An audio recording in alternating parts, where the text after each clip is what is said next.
Bonjour à tous, on poursuit notre étude du MCDU du Phénix A320 et la page Prog, Progress, ainsi que la page Navigation et Radio.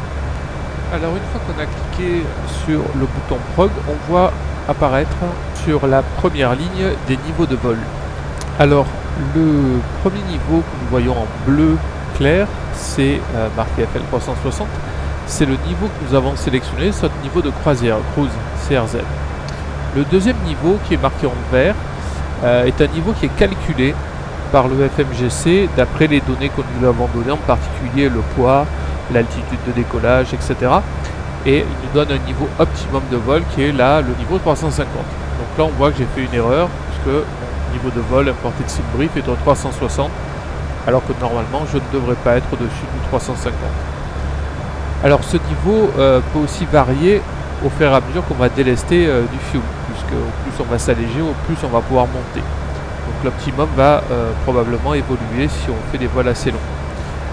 Et enfin on a en magenta le REC Max, qui est le niveau maximal de vol avec les conditions actuelles de notre avion. Donc le FL380, sachant que sur un A320CO, le maximum c'est 398. Alors en dessous on a la fonction report, on va la voir un petit peu plus loin, on va voir la fonction bearing distance, cette quatrième ligne, qui va nous permettre de connaître la distance et le cap de n'importe quel point, n'importe quel moyen de radio-navigation, aéroport, point de passage, peu importe ce qu'on choisit, et on a toujours la distance et le cap, c'est une boîte à outils, peu importe ce qu'on va mettre, ça peut être chose qui est très éloigné, si on veut connaître la distance pour aller jusqu'à San Francisco. Là. Pour les outils de radionavigation, on n'a pas besoin de le capter. La base de données connaissant la position est capable de calculer la distance et le cap, même si on ne capte pas le moyen de radionavigation qu'on a sélectionné.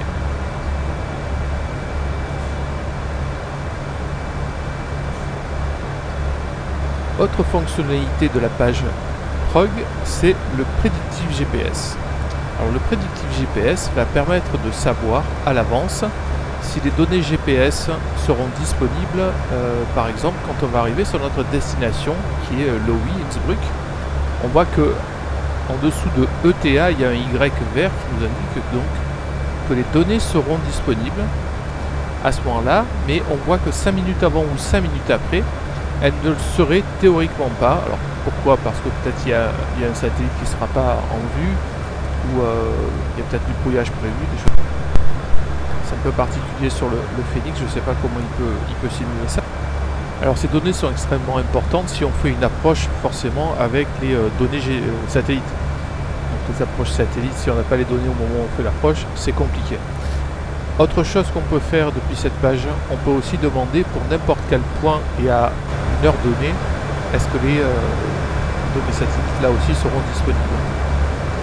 Donc là je rentre le point Merlu par exemple en lui demandant si à 10h Zulu, je rentre une ETA, à 10h Zulu par exemple, est-ce que les données seront disponibles.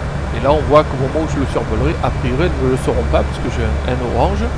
5 et 10 minutes plus tard elles ne le seront toujours pas, elles reviendront a priori dans 15 minutes. Alors j'avoue que j'ai jamais vraiment testé, mais maintenant que je regarde ça vraiment de plus près, voir si vraiment les données à un moment donné ne sont plus mis à jour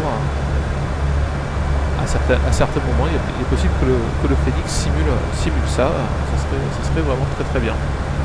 Alors d'ailleurs, on peut aussi désélectionner des satellites. Si des satellites donnent de mauvaises informations, normalement sur le vrai A320, on peut donc désélectionner satellite, indiquer un numéro de satellite que l'on veut ne pas utiliser.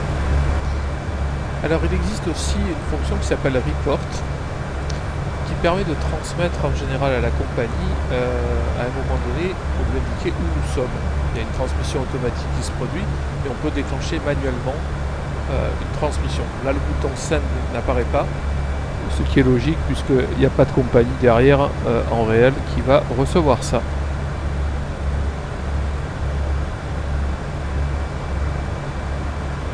Alors enfin, et pour conclure, nous avons notre précision, Required Accurate Estimated. Ça nous donne notre précision. Required nous indique la précision que nous devons avoir à cet instant donné pour exécuter des procédures RNAV, RNP. Alors là, par exemple, nous sommes en phase de croisière, il faut une précision de 2 nautiques, et nous voyons que dans Estimated, nous avons 0,03 nautiques. Donc nous avons une précision bien supérieure à ce qui est demandé. C'est pour ça qu'au milieu, nous avons indiqué high pour haute précision. Si nous étions en dessous, nous aurions low. Et dans ce cas, nous ne pourrions pas poursuivre nos procédures puisque nous n'avons pas le minimum requis. Alors selon les phases de vol, cette précision et le required va changer, va augmenter ou diminuer. Bien évidemment, dans les phases de décollage et d'atterrissage, la précision requise est plus importante puisqu'il faut suivre des procédures qui sont en général plus fines. Alors ce required sur les phases d'atterrissage ou de décollage, vous les trouvez sur les cartes AirNav. Vous avez en général une indication du RNP et vous avez même des fois des indications différentes selon le RNP que vous pouvez assumer sur votre appareil. Il faut savoir que le Phoenix n'ira pas plus bas pour l'instant que 0,03 en précision. On ne sait pas faire des approches de type 0,15 qui sont des approches encore plus fines. Donc il faut ou utiliser une approche supérieure si elle existe, ou bien faire un autre type d'approche. Voilà qui conclut notre étude de la page prog. À très bientôt.